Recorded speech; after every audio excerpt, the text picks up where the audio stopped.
எல்லாருக்கும் வணக்கம். நம்ம அழகே அழகு பாண்டியன் ஸ்டோர்ஸ் 2 மகா சங்கமம் எதுக்காக நடக்குது தெரியுமா?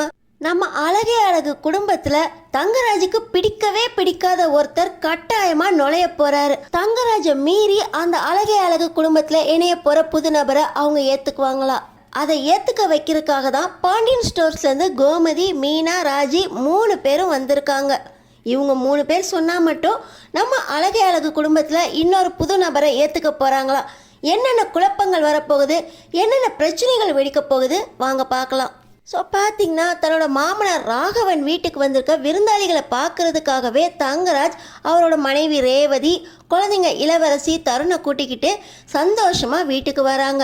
தங்கராஜ் மாப்பிள்ளை வீட்டுக்கு வர்றதுக்கு முன்னாடியே வீட்டுக்கு வந்திருக்க விருந்தாளிங்க கிட்ட ராகவன், என்னோட மாப்பிள்ளை ரொம்ப மரியாதையானவர், ரொம்ப பெரிய மனுஷன்னு பேர் வாங்கியிருக்காரு, அவர் வந்தாலே எல்லாருமே எந்திரிச்சு நின்றுவாங்க, அவர் மேலே அவ்வளோ பயம், சொன்ன வார்த்தையை காப்பாற்றக்கூடியவர், இந்த வீட்டில் அவர் சொன்னபடி தான் நடக்கும், எங்கள் மாப்பிள்ளைக்கு நாங்கள் அவ்வளோ மரியாதை கொடுக்குறோம் அப்படின்னு அடுக்கிக்கிட்டே போகிறாரு ராகவன். இதை கேட்ட உடனே மாப்பிள்ளை மேலே ஒரு டெரர் பீஸ் அப்படிங்கிற மாதிரி ஒரு எண்ணமே வந்துடுது வீட்டுக்கு வந்திருக்கிற கோமதிக்கு.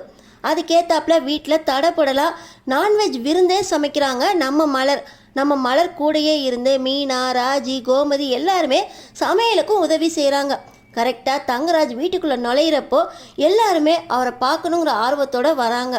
தங்கராஜ் எல்லாரையும் பார்த்து சந்தோஷமாக வணக்கம் சொல்லி அவர் பெருமையாக பேச, நீங்கள் டெரர் பீஸ்ன்னு எல்லாரும் சொன்னாங்க, உங்களை பார்த்தா அப்படி இல்லையே, காமெடி பீஸ் மாதிரி இருக்கீங்க அப்படின்னு கோமதி ரொம்ப வெள்ளந்தியாக பேசி தங்கராஜை பார்த்து சந்தோஷமாக பேச, தங்கராஜுக்கு ஒரு பக்கம் நம்மளை டெரர் பீஸ்ன்னு சொல்லிட்டாங்களேன்னு கோபம் வந்தாலும் இன்னொரு பக்கம் சந்தோஷமாக பேசுகிறாங்க, இவங்க மனசை, வீட்டுக்கு வந்தவங்க மனசை நோகடிக்கக்கூடாதா அப்படின்னு அதையும் பொறுத்துக்கிறாரு. பார்த்திங்கன்னா எல்லாரும் குடும்பமாக கோயிலுக்கு சந்தோஷமாக போயிட்டு வரலாம் அப்படின்னு முடிவு பண்ணுறாங்க. கோயிலுக்கு போகும்போது ஸ்ருதி மட்டும் அங்கே மிஸ்ஸிங். என்ன ஆச்சு, ஏன் இன்னும் ஸ்ருதி காலேஜ்லேருந்து வரலையா அப்படின்னு தங்கராஜ் கேட்குறாரு. இல்லை மாப்பிள்ள, அவள் இப்போ ஒரு வாரமாகவே ஏதோ செமஸ்டர்னு தான் ஓடிக்கிட்டு இருக்கா, அவளை கையில் பிடிக்கிறதே ரொம்ப கஷ்டமாக இருக்குது, நம்ம போயிட்டு வருவோம் மாப்பிள்ள, வந்து அவள்கிட்ட சொல்லிக்கலாம் அப்படின்னு சொல்லி கோயிலுக்கு போகிறாங்க. வழக்கம் போல் எல்லா செலவையும் நம்ம பாக்கியராஜ் பார்த்துக்க, தேங்காய், பூ, பழம், வெத்தலை பாக்கு, சாமிக்கு மாலை அப்படின்னு ஒவ்வொன்றா பார்த்து வாங்கி கோயில் தெப்பத்துக்கும் போயிடுறாங்க. கோயில் தெப்பத்தில் போய் கால் நனைச்சிட்டு அடுத்து கோயிலுக்கு போகிற வழியில் எல்லாருமே ஃபோட்டோலாம் எடுத்து சந்தோஷமாக ஒருத்தருக்கு ஒருத்தர் பேசி விட்டு கொடுத்து படிக்கட்டில் ஒவ்வொருத்தரும் ஏற முடியாமல் ஏறி உச்சி கோவிலுக்கும் போயிடுறாங்க. அங்கே போய் பார்த்தா எல்லாருக்கும் ஒரு பெரிய ஷாக். அங்கே கல்யாண பொண்ணு கல்யாண மாப்பிள்ளையாக இருக்கிறது நம்ம மலரோட தம்பி கார்த்தியும், ராகவனோட கடைசி பொண்ணு ஸ்ருதியும். கார்த்தியும் ஸ்ருதியும் மாலையும் கழுத்துமா கார்த்தி கையில் தாலியை கட்டுறதுக்கு ரெடியாக நிற்கிறாங்க. பார்த்திங்கன்னா குடும்பத்துக்கே ஒரு பெரிய ஷாக். அதுலேயும் கார்த்தியை பார்த்தாலே தங்கராஜுக்கு பிடிக்கவே பிடிக்காது. கார்த்தியோட அம்மா மலர் 3 பேரும் ஒன்றா பார்த்தா அப்படியே தங்கராஜுக்கு பயங்கர கோவம் வரும். ராகவனோட பிறந்த நாள் அன்னைக்கு நீங்கள் எதுக்கு இவங்களையெல்லாம் கூப்பிட்டீங்க, இவங்களையும் கூப்பிட்டு வச்சுட்டு அதே ஃபங்க்ஷனுக்கு என்னையும் கூப்பிட்டிங்கன்னா எனக்கு என்ன மரியாதை இருக்குது, நான் வருவேன்னு தெரிஞ்சோ இவங்கள எதுக்கு வீட்டுக்கு கூப்பிட்டீங்க அப்படின்னு வீட்டுக்கு வந்தவங்களையே வீட்டை விட்டு விரட்டி விட்டவர் தங்கராஜ். அது மட்டும் இல்லாமல் பாவம் பார்த்து இந்த ஸ்ருதி கார்த்தியோட பேச போய் பஸ் ஸ்டாப்பில் நிற்கும்போது தங்கராஜும் சுரேஷும் பார்த்துட்டு இந்த கார்த்தியை அடின்னு அடித்து ஆஸ்பத்திரியில் ரத்த காயத்தோட போட்டவங்க. ஸ்ருதியை அடித்து வீட்டுக்கே இழுத்துட்டு வந்து இங்கேயும் நீ எதுக்கு அவனை போய் காதலிக்கிறியா அப்படின்னு ஒரு பொண்ணும் பையனும் ரோட்டில் நின்று பேசக்கூடாது அப்படின்னு இந்த தங்கராஜ் ஸ்ருதியையும் அடிக்க போக அந்த நேரத்தில் ஸ்ருதிக்காக பாக்கியராஜ் வர, ஆனாலும் பாக்கியராஜ் தன் தங்கச்சிக்காக வக்காலத்து வாங்குறதுக்கு தங்கராஜுக்கு அவ்வளோ கோபம் வந்துச்சு.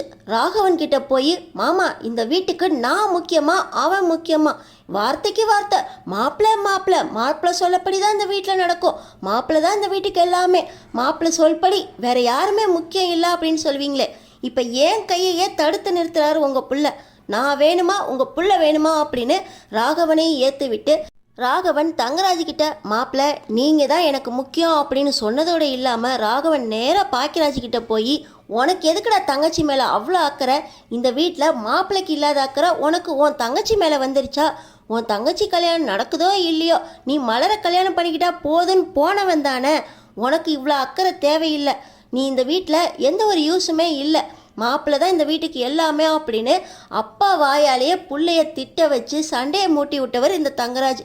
இப்போ பார்த்தீங்கன்னா தங்கராஜ் நினச்ச மாதிரியே இந்த ஸ்ருதியும் கார்த்தியும் மாலையும் கழுத்துமா தாலி கட்டுறதுக்கு ரெடியாக நிற்கிறத பார்த்த உடனே கோவம் வருது பாருங்க தங்கராஜ். பெத்த அப்பா ராகவனை விட தங்கராஜுக்கு தான் கோவம் வருது.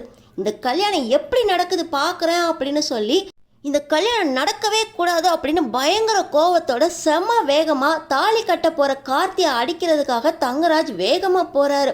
ஆனால் கார்த்தி நல்லபடியாக ஸ்ருதி கழுத்தில் தாலியை கட்டிடுறாரு. கார்த்தியோட அம்மா அதாவது மலரோட அம்மாவும் ஆசீர்வாதத்தோட இப்போ ஸ்ருதி கார்த்தி கல்யாணம் நல்லபடியாக நடந்து முடியுது. கார்த்தி ஸ்ருதி கல்யாணத்தை நிறுத்த போன தங்கராஜுக்கு பெரிய ஏமாற்றம். போன வேகத்தில் கண்ணத்தில் பலார்னு ஒரு அறை விடுறாரு கார்த்தியை. மாமா, இவர் அடிக்கிறதுக்கு உங்களுக்கு என்ன தகுதி இருக்கு? இவர் என்னோட புருஷன் அப்படின்னு ஸ்ருதி கார்த்தி அடிக்கிறத தடுக்கிறதுக்காக தங்கராஜை மிரட்ட போக யாரை பார்த்து என்னடி சொன்னா அப்படின்னு இங்கே ராகவனும் ராஜலக்ஷ்மியும் பயங்கர கோவத்தோட ஸ்ருதியை அடிக்க போக, மாமா என்னை பார்த்து இவ யாருன்னு கேட்டுட்டா. நான் அப்பயே தலைப்பாட அடிச்சுக்கிட்டேனே மாமா. இவங்க 2 பேரும் ஒன்றா பேசுகிறத பார்த்தேன். 2 பேரும் தப்பாக ஏதாவது முடிவு எடுக்கிறதுக்குள்ளே இவங்க 2 பேரையும் பிரிக்கணும். வீட்டுக்குள்ளே கார்த்தியை சேர்க்காதீங்க, மலர் குடும்பத்தை சேர்க்காதீங்கன்னு சொன்னேனே மாமா.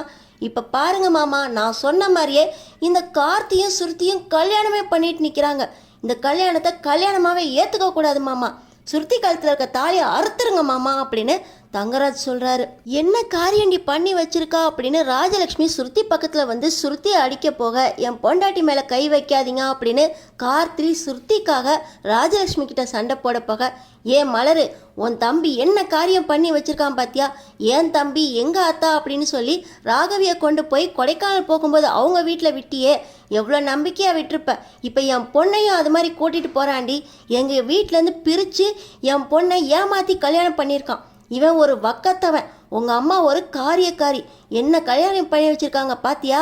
என் பொண்ணு இப்படி ஏமாந்து போய் நிற்கிறாளே, ஒரு வக்கத்தவனை கல்யாணம் பண்ணிக்கிட்டு இப்படி கல்யாண கோலத்தோடு நிற்கிறாளே, இந்த தாலியெல்லாம் உனக்கு வேணாண்டி ஸ்ருதி, அறுத்து போட்டு வா, இவன் வேண்டாம் அப்படின்னு ஸ்ருதி கிட்ட இந்த ராஜலக்ஷ்மி சொல்ல, அம்மா எனக்கும் இவருக்கும் கல்யாணம் ஆயிடுச்சுமா அப்படின்னு ஸ்ருதி சொல்கிறாங்க. இப்போ பார்த்தீங்கன்னா நம்ம கோமதி வராங்க. இவங்க 2 பேரும் மாலையும் கழுத்துமா கழுத்தில் தாலியோடு நிற்கிறத பார்த்த உடனே, இவங்க இப்படி கோயிலில் மாலை மாற்றி கல்யாணம் பண்ணதை பார்த்த உடனே என் பையன் கதிருக்கும் ராஜிக்கும் கல்யாணம் பண்ணி வச்சது தான் எனக்கு ஞாபகம் வருது. 2 பேரும் எதிர்ப்போடு தான் நான் கல்யாணம் பண்ணி வச்சேன்.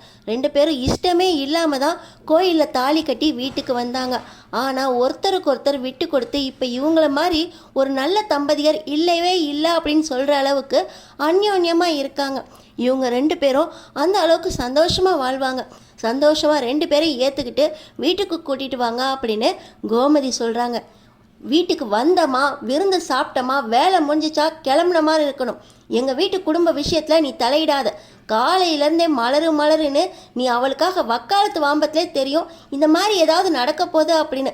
இப்போ இந்த மலர் குடும்பத்திலேருந்து தான் இவ தம்பி என் பொண்ணை ஏமாற்றி கல்யாணம் பண்ணியிருக்கான். இந்த கல்யாணத்தை நாங்கள் ஏற்றுக்கவே மாட்டோம். மாப்பிள்ள, இவ கழுத்தில் இருக்க தாலி அறுத்துட்டு கூட்டிட்டு வாங்க அப்படின்னு ராகவனும் ராஜலக்ஷ்மியும் கத்த. அடுத்தடுத்து என்ன நடக்க போகுதுன்னு தெரிஞ்சுக்கிறதுக்கு நம்ம சேனலை சப்ஸ்கிரைப் பண்ணி தொடர்ந்து பாருங்க.